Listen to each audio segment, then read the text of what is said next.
Okay, thank you to Syed Hijazi from MNP for coming on to talk about this. I think it's a very important issue, but kind of an underreported one at the same time. The matter of cybersecurity for municipalities in the 905, and I guess ultimately Canada at large. Uh, Syed, thank you very much for taking the time to join us today. Absolutely. Thanks for having me, and pleasure to be speaking with you and your audience. So let's just kind of let's lay the groundwork and let's kind of base for our audience. What what is the threat of a cyber attack? Like, how serious should Canadians be taking these threats to our private enterprise, municipal infrastructure, and public infrastructure, cyber infrastructure? Absolutely. I think, well, to make the answer very short, it should be taken very seriously. The cyber attacks and the cybersecurity risks have been there for quite some time now. It's nothing new.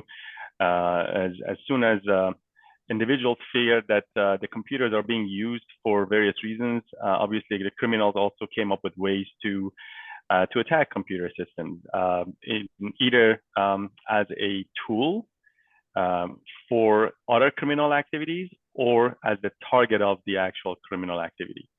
So that has been there for some time, but with the sophistication of our systems and the sophistication of the attackers, the risks have been increasing. And this is a big issue for any organization, and no organization is really immune to these cyber risks. The reason is anyone who possesses data is at risk. And I cannot name any organization these days that doesn't have data of some sort. Either it's public data, either it's internal strategic data, or data belonging to individuals as personal information. So with the rise of the sophistication of our systems, and same for the attackers, the organizations, whether they are public, whether they are some part of the government, either at the federal level, provincial, or municipal level, or even if they are, enterprises and private entities, it doesn't really matter. Everyone is in the same boat, and unfortunately, the attackers are targeting organizations left and right. My day job, so to speak, is in working with servers, and I'm constantly telling clients clients who are still tempted to use password one as their password, and sort of rookie errors like that. You have no idea how every single server that is, or every single computer that's connected to the internet is under constant attack thousands of times a day. I can look at my server logs and see the attacks coming in real time. Um, I mean, we've recently had some pretty high profile examples locally of Hamilton's network. Basically, the public facing computer systems basically been taken down for long periods of time because of a security breach. Do you feel, has your impression been that local government, perhaps in particular, has been slow off the mark to understand the level of threat that they're facing? The answer is unfortunately yes. I think we have been relatively slow, not necessarily in terms of understanding the risk, but mostly in terms of reacting to it and deciding what should be done. There are different, I guess, factors that contribute to this, from the budgeting, from the resourcing perspective, and many other things, and also from the regulation perspective. Generally in Canada, and specifically on the local government side, we have been a little slow in terms of responding to these risks and attacks, not necessarily attacks, but the general risk with regulations. So we are doing great things. I think the government is on the right track with coming up with the requirements and the policies and the strategic tone. But I think we're not as agile as we should be. but unfortunately, on the other side, the criminals are much more agile and yes, they decide much more freely in terms of what they need to do. Are these criminal? No, I think it's interesting that you keep phrasing it criminals because, and I'm not saying that you're wrong because you're the expert. I'm not, but I think for the general public, and maybe this is just the Hollywood story of cyber warfare. We keep hearing, oh, it's Chinese or North Korean actors who want to hack our system, and you keep referring to criminals. And can you kind of who maybe you can enlighten our listeners, like who exactly is going after this data and what is it that they're looking for? Because I don't think that nobody's really explained that to the general public of like what exactly who are the players in this new field. Yeah, absolutely. There are different types of attackers with different motivations. There's no one single group or one single motivation here. The attackers can range from, I think what we used to say, and we don't see that a lot these days, what we used to describe as script kiddie. Someone who is just has just familiarized themselves with the computers, the way that the code works, and wants to try things. You may see this in educational settings, for example, colleges and universities. There is a new student who has just learned about, well, how cool this could be, and they're trying to put that to test. And unfortunately, that could bring down, a department or where they are studying. So that's one type, and we're not so concerned about that because their motivation is not really that hurtful, if you will. But there are different levels of the other attackers. Some of them are motivated purely by money. So a lot of what happens in the cyber incidents are attached to monetization of the data and how they can essentially monetize. And then there are different strategies for monetizing these attacks or the results of the attacks. That's one side. There is also more sophisticated attackers that are usually known in the industry as nation-sponsored attackers or state-sponsored attackers. Those are obviously the ones that are much more sophisticated. They have a lot of resources in terms of money and time, and they can put into that. They do a lot of research, and they target mostly critical infrastructure, whether that critical infrastructure is within the financial institutions and the economy side, or the infrastructure is essentially what most people think about infrastructure as, for example, your power grids or your water treatment facilities and whatnot. So there are different types of attackers, as I'm trying to outline here, with different motivations, and all come with a different flavor of sophistication and the tools they have. So I call all of them criminals in one category because, well, obviously, it's attacking a computer system or network with the intention of stealing something or causing harm is a crime. And that has been a crime in almost all jurisdictions that I know of and we have worked with.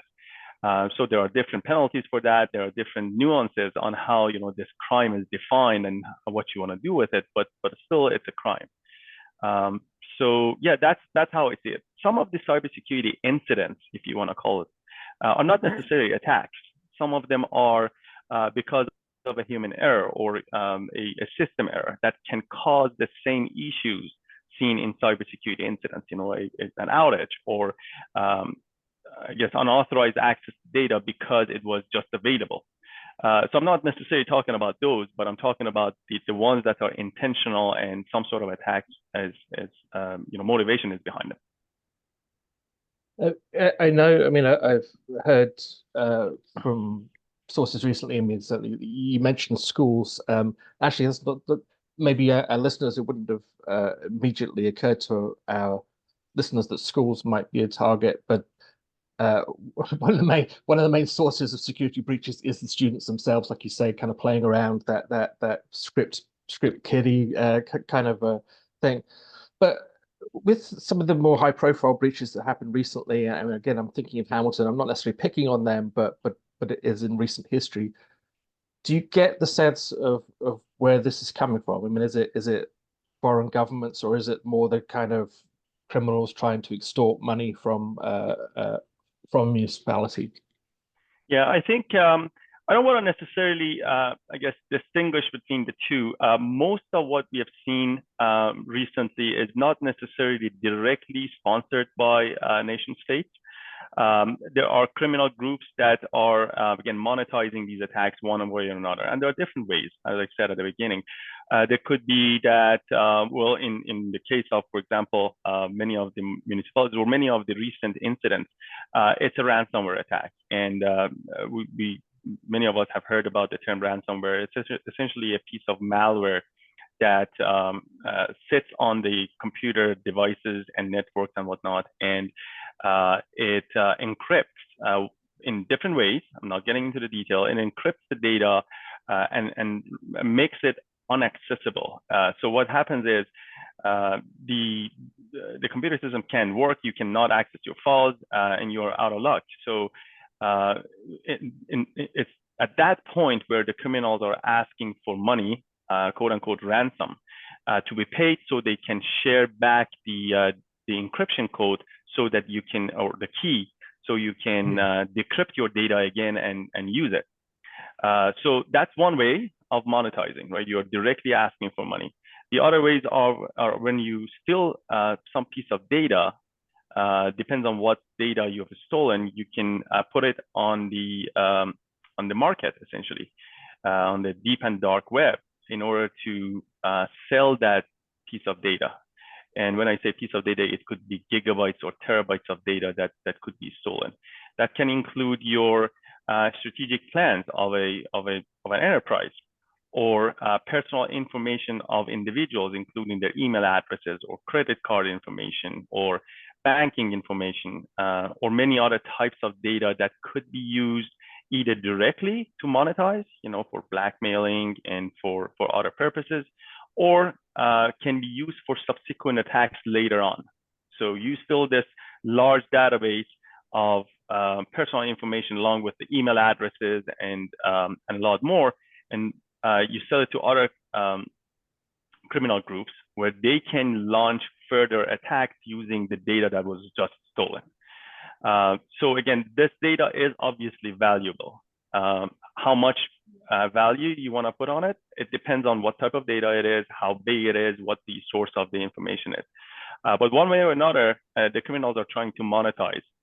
And when you said whether or not it's just after money, or what is their motive, or are they coming from a specific part of the world, it's hard to say. There have been some nations that have been a little more, I guess, aggressive in terms of what they are doing with supporting these criminal activities. So when I say they are not necessarily directly supported by nation state, I'm trying to imply that they might be indirectly supported, which means, hey, you're doing all of these criminal activities. The money is coming to this organization, the criminal organization.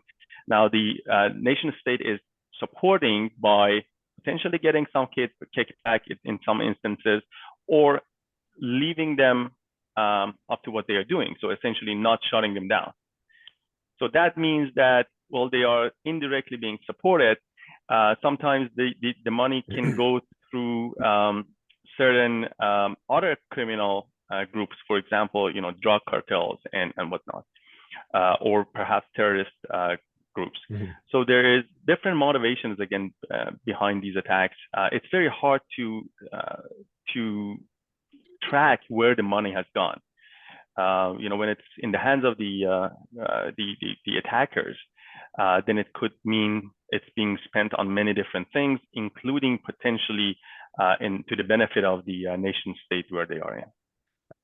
I think our listeners would remember a little while ago, the Scotiabank was under attack, and there's a big theft of their customers' data and whatnot. And initially, the idea was it was private enterprise. Like the companies that we did business with were vulnerable. I said ransomware attacks were the like. But in the last year, we've had a couple of high-profile stories. As Roland mentioned, kind of what sparked this episode was Hamilton's cyber attack, Hamilton Public Library, as well as Toronto Public Library.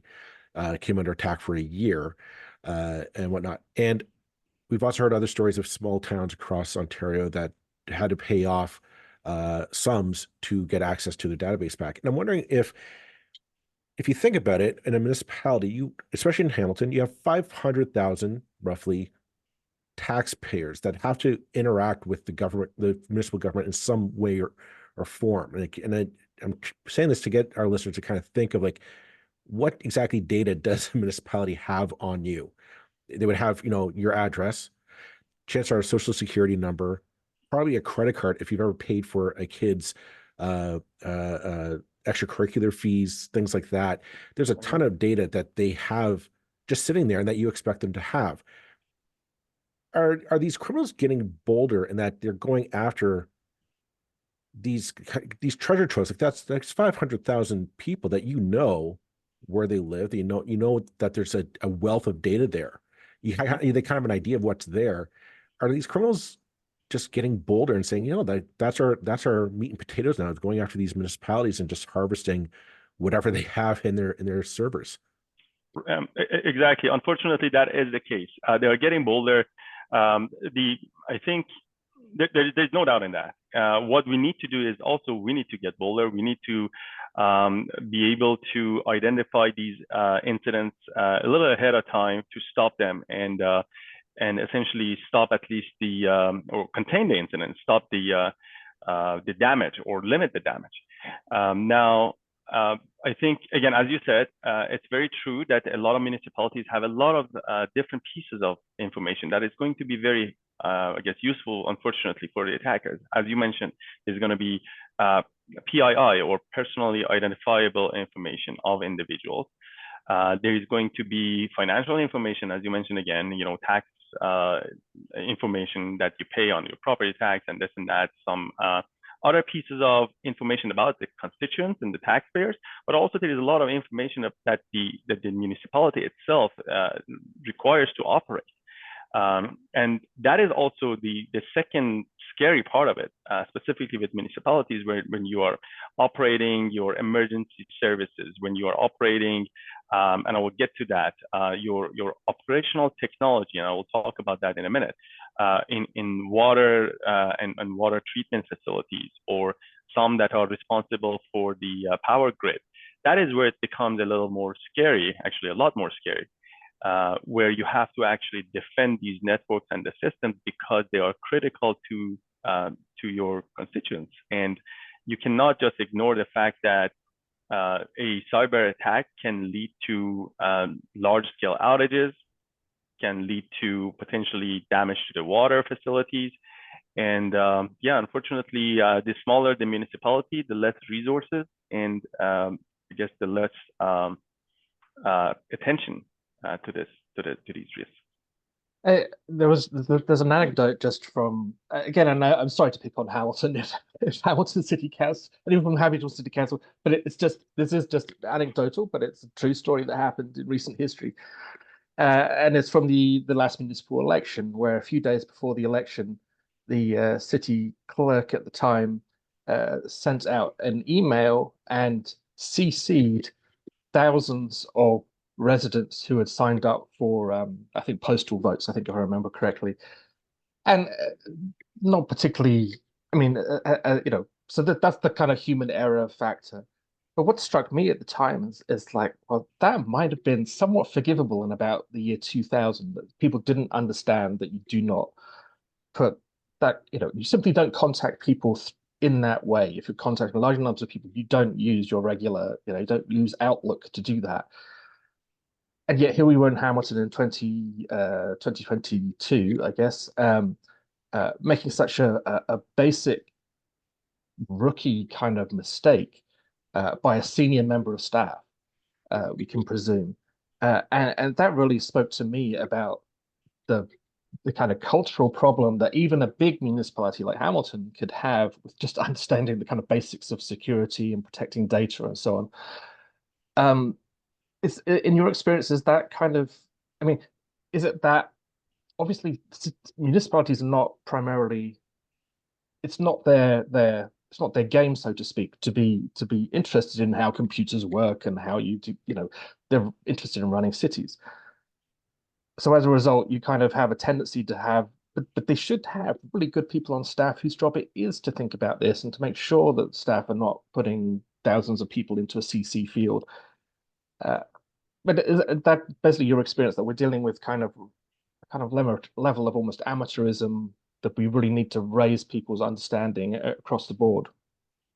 Yeah, so correct, and that is relatively easy to deal with. I mean, I say relatively because on paper it's easy and I can describe it easily, but again, when it comes to resourcing and budget and time, it might be challenging.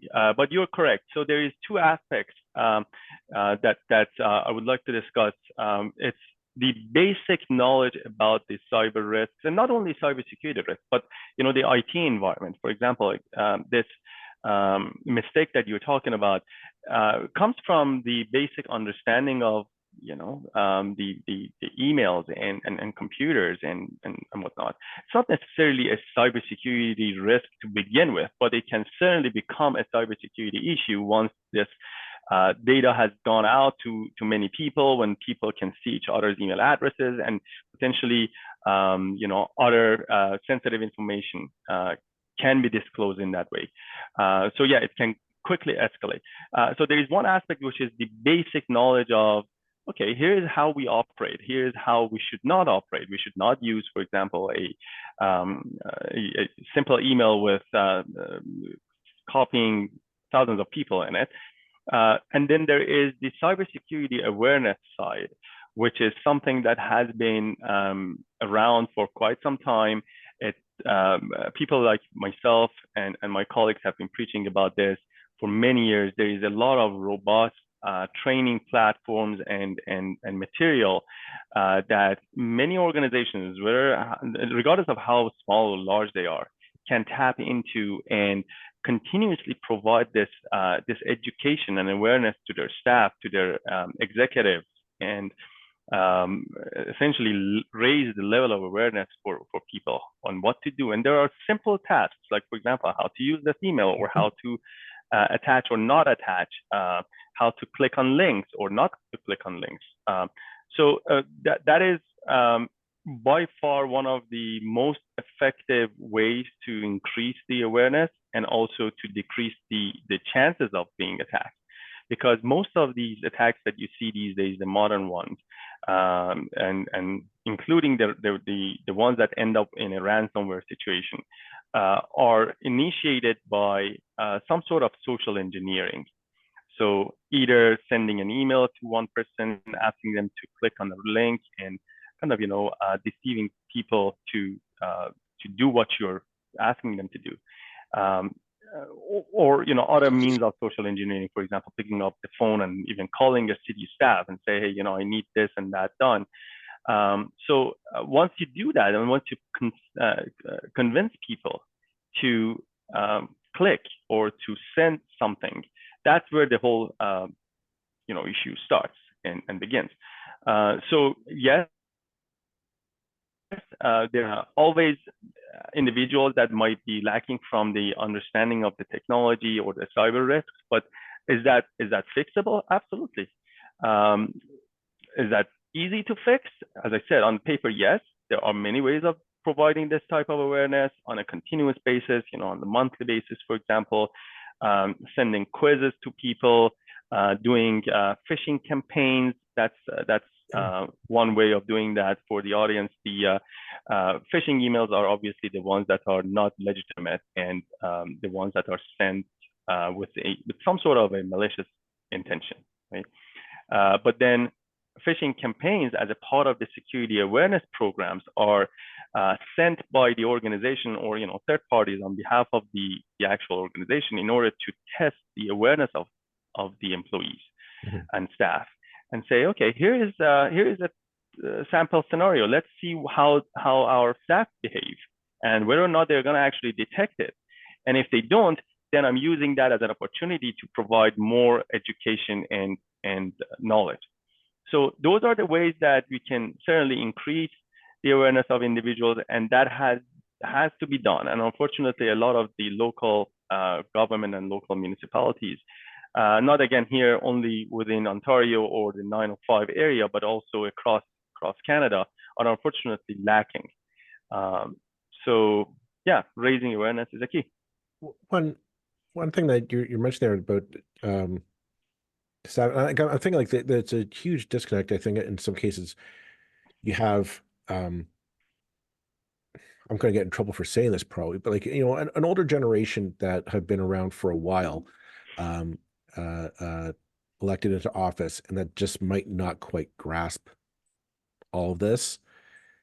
Like what's the cost to just make sure that our counselors and executives are properly educated on the urgency of this, and to just get them in the habit of kind of double checking good habits for cybersecurity?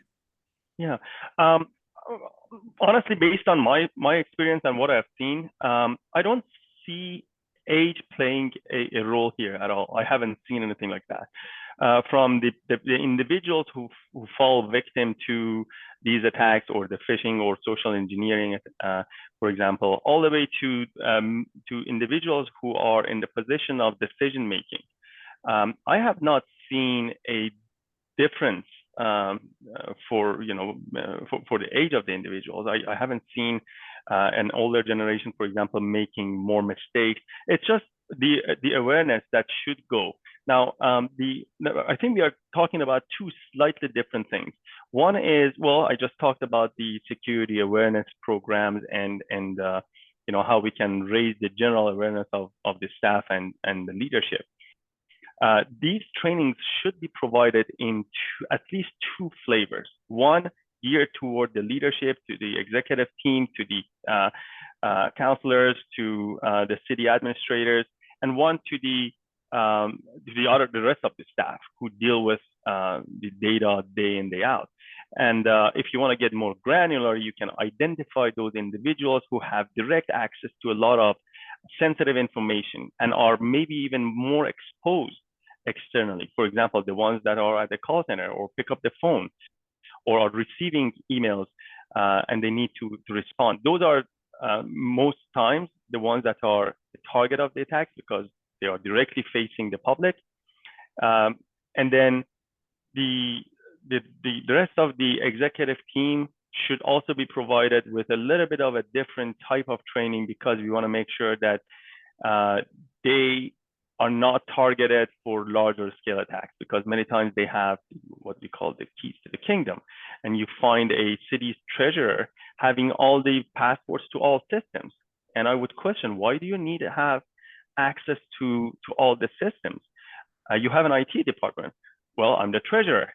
Yes, you're responsible for the finance, but not for all the passwords of all the systems. So these individuals may be a better target many times, because they have a lot more, and they have the power for approving, for example, invoices. So again, a little different type of training should be provided to this audience. Now, that's one side of the training that we were talking about, but I think Joel's question was about providing the training so the individuals who are making decisions would better understand the actual risk. So that is another thing. That is providing training to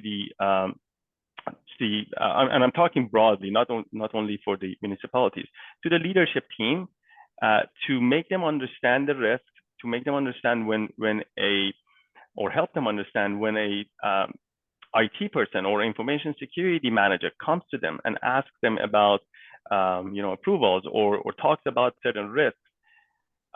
We should be at a point where they don't say, that's not really applicable to us, or we are too small for that, or I don't think we are going to ever get hit. What do we have? That's the type of thing that we don't want to hear. And what we are hoping is, as we do more and more education, more and more of the decision makers, the leadership teams, and on the private side as well, the executive teams and the board of directors would be aligned with the understanding of the risk and how real this risk is. Now, is it a case where mean, I'm thinking, so small municipalities which exist around the province, literally probably hundreds of them, they have the same security burden on them as the largest municipalities do, but also have far fewer resources to deal with it. Would it make more sense for either the province or the federal government or both to kind of step in providing, a basic level of infrastructure for these organizations that simply aren't well placed to do this themselves? Yeah, I think it makes a lot of sense. And there has been some work in this area. I want to start with maybe talking about a few things that I'm aware of that is going on at the moment.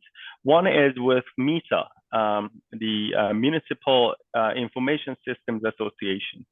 MISA has a good, I guess, collection of local governments which are joining and benefit by sharing information and their progresses about the infrastructure and the applications, the software that they use, the hardware that they use. For example, move to the cloud or.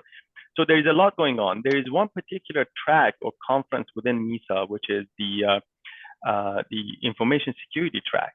And some of the municipalities are already joining. They're discussing, their issues, their wishes, and by sharing information on what we have done and what we should do.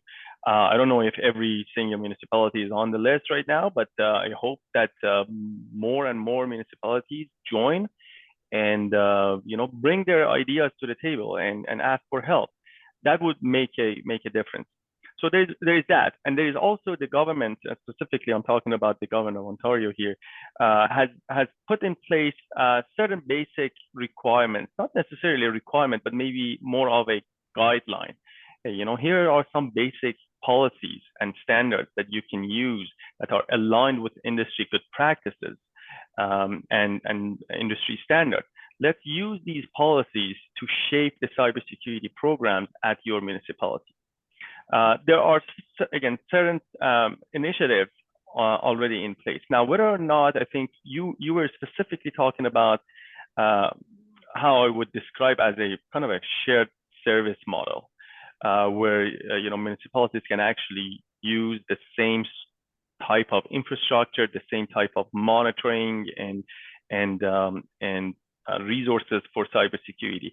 That would be a longer shot. Again, there is work already being done in certain areas, but having really all the municipalities, for example, specifically the smaller ones, join a shared service model takes a lot more. And one of the issues, actually, I've been thinking about the key issues when it comes to municipalities, specifically the smaller ones, and what makes them more prone to cyber attacks. One is obviously the budgeting issue. So you can have certain things in place, but unfortunately, a lot of the systems, specifically in the smaller municipalities, are legacy systems, and it just needs more resources and more money to be able to modernize. That's one issue. So we are still dealing with a lot of legacy systems that are not necessarily hardened enough to be resilient against cyber attacks. That's one issue. The other issue is the use of operational technology. As I mentioned, I wanted to specifically bring that to the attention.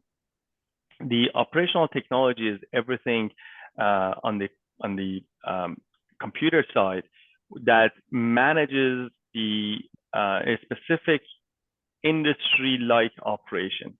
We also call operational technology ICS, or industrial control systems. So think about those SCADA systems, the PLCs, the devices that somehow manage and provide interface to humans for managing some sort of an industrial process, for example, water treatment, for example, power grids, or in manufacturing, they provide they control the manufacturing lines, right?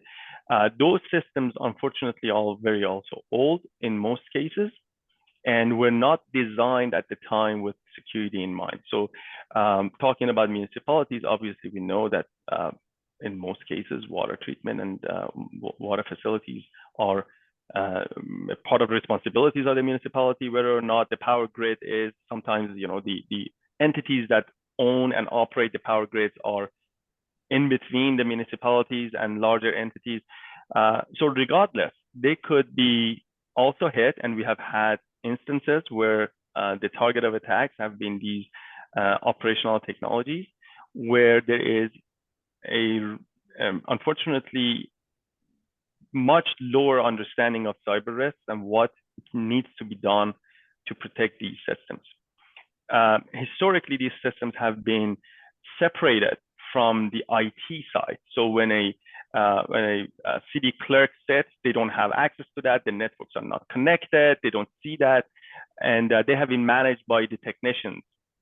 But with the advancements in technology and the need for monitoring these systems, many of these operational technologies are now being connected to the IT side. So the OT is being connected to the IT, where it provides visibility for various reasons, for example, metering and many other use cases. So these systems are now being connected. So if I'm able to somehow, as an attacker, compromise the systems of an IT person in the city, I potentially can access the networks that operate the OT side, which is now, again, as I said, the scary part. So that's one issue also. I'm trying to kind of, go through the issues specifically that we have seen for municipalities. The other thing is the amount of personal information, as Joel mentioned at the beginning. Personal information is just the treasure, right? When these criminals access the personal information and steal it, they can launch further attacks, as mentioned before, because now I have an email address, I'll say it, and potentially I have some banking information. At least I know who he banks with, and I'm going to maybe see if I can reuse the password that I just actually stole, because, well, Sayed had an account on the city because he signed up his kid for extracurricular activities, for example, again, going back to what Joel mentioned. And he has used the password. And most people use the same password over and over because of convenience and because of the lack of understanding of, hey, we need to have multi-factor authentication. We need to have a password manager that is really providing a strong password. So let me try that against his bank, or maybe try to send an email, try to deceive him into clicking on a link that seems to be from his banking institution.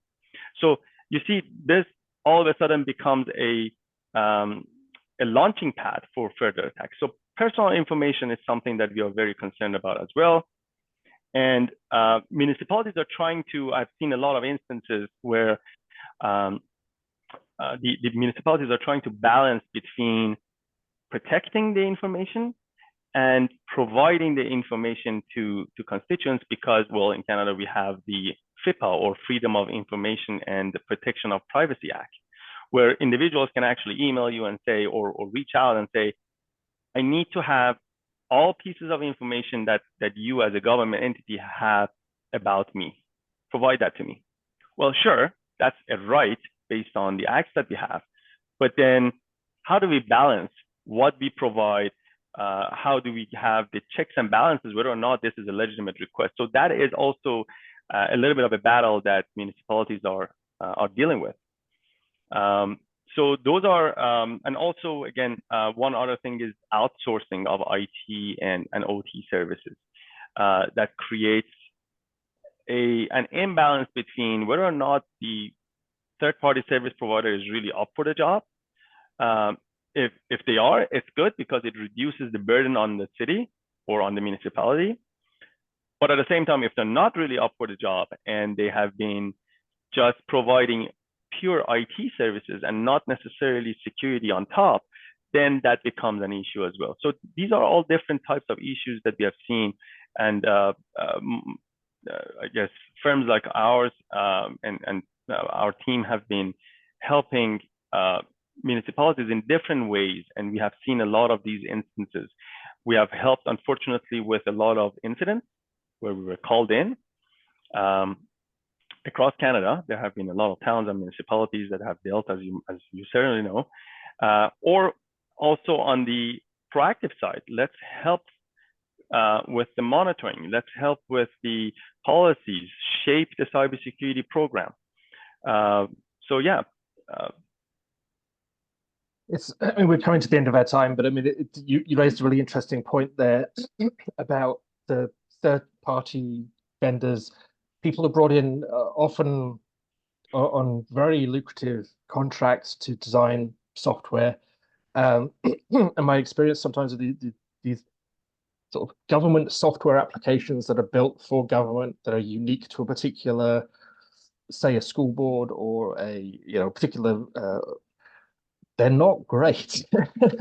and they're often, I mean, I've sort of experience of logging in and seeing things that, well, yeah, clearly that was designed in about 2005 and has not been updated since. And frustrating from my point of view as someone who's been in the sort of business of developing software, to sort of know how much those guys are getting paid sometimes on these contracts for providing really shoddy software that someone somewhere along the line should have gone, this is not good enough. This is out of date. It's not being maintained properly. It's not being updated. And that kind of just speaks to a problematic culture, I suppose. But I guess hopefully we're making progress. And I mean, certainly the lesson that Hamilton has learned recently, I suspect, will be heard loud and clear across many municipalities. So hopefully we're going in a better direction and better things are in the future. But I mean, perhaps you could just sort of quickly comment on a bit more on that sort of third-party vendor problem. I always think that one of the biggest problems governments have is their inability to handle the development of software well. It's the difference between kind of building a bridge and building a complex application is something that governments just don't get. And maybe you could just speak about that for a few minutes as we sort of wrap up the episode. Yeah, absolutely. I think, it's unfortunately a problem. There is a lot of legacy processes that we have to revisit, including the procurement process, including the decision-making on the procurement. As I mentioned, this becomes the issue of legacy applications and legacy systems. But well, I guess it's also rooted in somehow, to some extent, the culture, but also the budgets, right? If you want to have the best of the breed, obviously you have to pay for it. So that becomes, I've worked with many municipalities in the past, again, not for the software development side per se, but for the security work, where the decision-making unfortunately comes for a piece of, for example, cybersecurity advisory work. The decision-making comes only to the budget. Well, whoever has submitted, for example, in an RFP, the lowest budget. Well, that could mean many things. If 5 other larger entities that have been doing this for 20, 25 years are asking for example, X amount of money, and there is one organization that's doing that for 1/8 of that, maybe we should reconsider that selection, right? So that, again, a part of it is the budget. And I'm not necessarily putting the municipalities at fault, because I have a lot of good friends at municipalities, and I know that the issues that they are dealing with. They know where the risk is. They know where the issues are. I have helped them with many cybersecurity assessments. And when I go in, they want to have an independent third party look at things. But they know when we talk, and they know exactly what the issues are. They just want a second set of eyes, because they are hoping to get a little bit more traction on the budgeting. Because, hey, another third party said so. And unfortunately, again, I think that is on its own a problem. I wish that a team like me, or like mine, was not needed to make that move, because, well, this department has already identified the issue. Let's go ahead and make it happen, provide what needs to be provided. So there's, again, this is a multifaceted issue, but again, I hope that I think we are treading in the right direction. We just need to be a little more agile. We need to up our game in our monitoring and detection capabilities. I've worked with municipalities where they have identified a potential business email compromise or a compromise of one account, and they have shut it down successfully because they have done good monitoring. For example, after hours monitoring of security incidents does not happen in many of our municipalities. When it's 5 o'clock, everyone leaves. All those potential issues and alerts and notifications are going to wait until 8 o'clock next morning. So that's a big gap. But fortunately, I have seen in the other way, where municipalities have been identifying the issues and have been shutting them down. So security monitoring and detection capabilities is a key. Having an incident response plan to be able to very quickly act on the steps that you need to, as opposed to sitting, in a room and figuring out, okay, let's spend the next half day to identify who's gonna say what. If you have an incident response in plan, you're not losing valuable time. So having incident response plan, providing security awareness training, multi-factor authentication, having backups that are properly segregated and tested in case your systems are hit, you can very quickly recover is another thing. So there are, again, multiple ways in the defense in depth and layered security approach that can be leveraged. And I see a lot of the decision makers, at least at the IT and information security groups in municipalities, are well aware of that. And I just hope that more and more support comes from the top.